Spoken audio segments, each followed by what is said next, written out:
In this video, I'm going to show you how installment sale agreement could provide a creative finance solution for deals that banks turn away.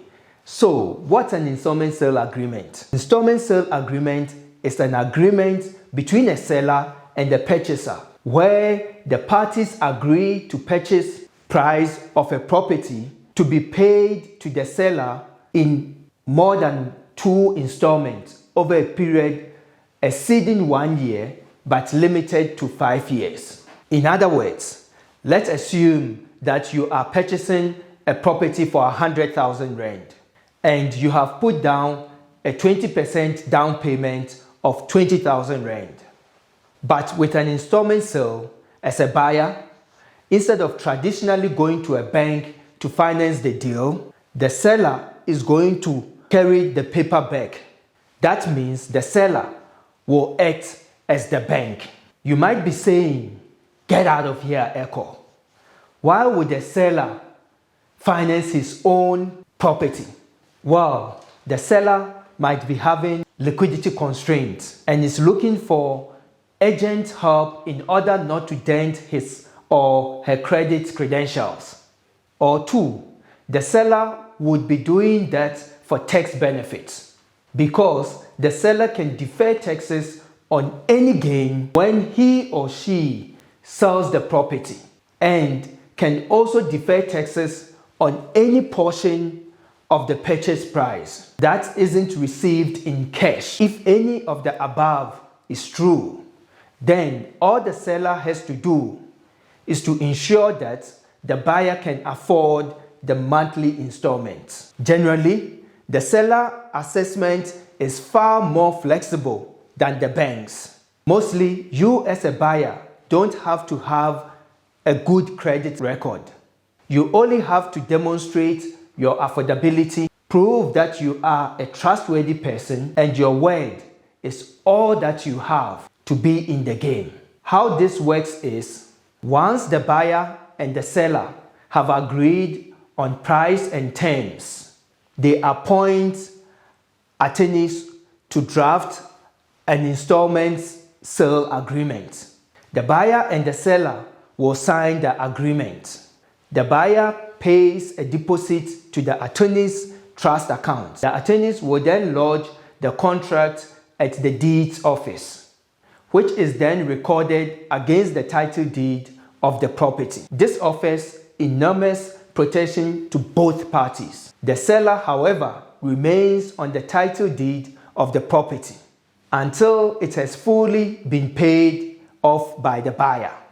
The seller has to give occupation to the buyer on the agreed occupation date, at which point the buyer assumes all benefits and obligations as an owner of the property. The deposit is released from the attorney's trust account and paid to the seller less any fees due. The buyer makes the monthly installment payments for the full length of the installment sales term, which was agreed. Payment of the last installment makes the property fully paid up. The conveyancing attorney can then transfer the property into the name of the buyer. And that's the whole process. An installment sale is such an ideal sales mechanism, as the buyer is really motivated to pay this monthly installment because they have put down a significant deposit that they do not want to put at risk. The seller is still responsible for any bond payments, but these are more than covered by the installments from the buyer. The buyer has to pay expenses such as levies, insurance, maintenance, repairs, and all municipal services fees. So, how do you make money out of installment sales? You might ask. Well, from my personal experience, you make money in 4 or more ways as a buyer. 1. You simply make profits on the rental income. For example, let's assume that the agreed monthly installment payment is 1,000 rand. Before you did the deal, you made sure to do your due diligence and found a tenant that will pay you $1,200 on a monthly basis in the form of rental income. You then use the rent to pay back the seller the agreed installment amount and pocket the remaining $200 as profit. 2. You can finance the property at a higher price by taking out a bond at the end of the term. Getting a bond at the end of the term will be much easier because it is highly likely that over the period, the property value would have increased. Your income as a buyer would have risen. You would have paid down some of the capital. You would have had the opportunity to make additional savings. You would have a proven track record of meeting the payments. You can even sell the property to a third party, subject to the seller's rights before the term is due, provided that all payments due to the seller can be fully settled from the proceeds.